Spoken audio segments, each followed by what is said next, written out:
I ate 12 times a day. I've put up my diet many times throughout over the years, and people have reposted it everywhere. And it's funny, every once in a while I get an email or a text message from someone saying, "Is this really your diet?" And I'm like, "Yeah, it was really my diet." I was eating like around anywhere from 6 to 8 shakes a day, and I was doing anywhere from 4 to 6 meals, depending on how hungry I was for the day, and how much I can get down. Look, I looked at eating as and I've told this story before, but people seem to like the story, so I'll tell it again. I saw eating as a job. And if I didn't do my job every single day, then I didn't get the results that I wanted, which was the growth. So for me, eating, even though it might not have been pleasurable, I knew that I wanted to get big more than anything else in the world. So that was worth it for me to have to force feed the food, whether I had to blend it up, whether I had to pour down shakes down my throat. If you saw some of the sludge-like shakes I used to make, and one of the famous ones was 12 whole eggs, and I was paranoid that I was going to get like food poisoning from eating raw eggs, so I would put them in the microwave for like a minute, which would make them warm and it would make them start to almost gel. So, and then I put that in the blender, so it became a warm shake. It wasn't even a cold shake. So the eggs would get blended. I'd put a packet of Met-Trex in there because I was working for them at the time. I put a cup of uncooked oatmeal. I put usually like a half a cup or a cup of apple juice and maybe a scoop or two of whey protein isolate in there. Or at that time, it might have just been whey concentrate. I don't even know what was available back in the 90s. I think it was just regular whey concentrate. And I would just blend that up. Sometimes I put a couple packets of Splenda in there too. But it had to be, the shake had to be like well over 100 grams of protein, well over, probably 200 grams of carbs in there. Because sometimes I put some carb powder in there as well. The fat content had to be pretty high too. It had to be probably about 50, maybe 60 grams.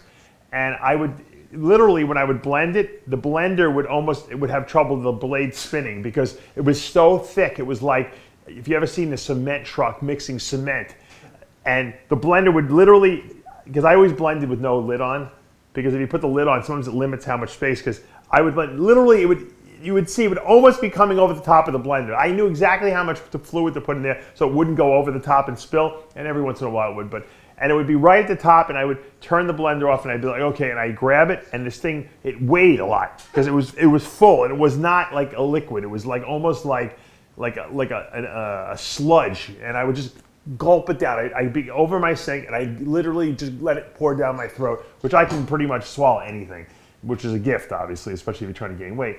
And I would let this thing sludge down my throat, and I would be like almost gagging because it was warm. And you can smell the cooked eggs in there. And as soon as it would go down, I'd have to lean over the sink, and I'd have to wait, because I knew if I moved too fast, because my stomach was so full, if I moved too fast, I was going to throw it up. And a lot of times while I was hanging over the sink, I'd feel the saliva in my mouth running. I don't know if anyone's ever experienced that, but sometimes when you get nauseous, if you get really sick, you'll feel, and it just runs. It runs out of your cheeks into your mouth. And I kept swallowing and saying, "Don't throw up, don't throw up, don't throw up," because I didn't want to throw it up, because I went through all this effort to drink it, to make it. I wanted to assimilate it, right? I'm just stay down, just stay down, just stay down. And sometimes once in a while I couldn't keep it down, and I would just throw it up into the sink, and you know what? I'd fucking make it again, and I gulp it down again. Yeah, that's how crazy I was. One time I had to go train someone about a half hour away, so I got into my car. I had a Pontiac Grand Prix at the time. And I'm driving, and I'm really big. I'm like 315, and my stomach is like full, because I would just gulp this thing down. And I had been eating all day in addition to that. And you're bent over, and your stomach's kind of pressing against my quads were so big. And we got the seatbelt on, and I'm driving, and all of a sudden the saliva is running in my mouth, and I'm like, no, not now. I can't stop. I'm on the parkway, and sure, I was doing everything in my mind. I was playing every mind trick with myself. I couldn't stop it. All of a sudden, it just all over the inside of my windshield of my car. I couldn't even see. I was like wiping it off the windshield, trying to like make like a little space, like just so that I could see, like if there was snow on the windshield, except it was on the inside. So finally, I get to the kid's house. I pull up, and I'm like, go get, he was a young kid. I'm like, go get paper towels quickly. He was laughing. We clean up my car, and we go inside. I'm like, all right. Here's 2 packs of Met-Trex. I always had Met-Trex packets in my trunk. I'm like, blend this up. I just lost my meal. Who knows? So I went and I gulped down a double Met-Trex shake. So that's how insane I was, and that's how you have to be if you want to be the best. You cannot. there's no failure. You know, you cannot say, well, I just couldn't eat today, or I wasn't hungry, or I threw up, or that's not an excuse, because no one cares when you're up on stage and you didn't gain all that muscle that you were looking to gain because you missed meals or something like that. And that's the truth of how I lived for many, many years, you know, to try to pack that weight on. It was really tough because I had a fast metabolism.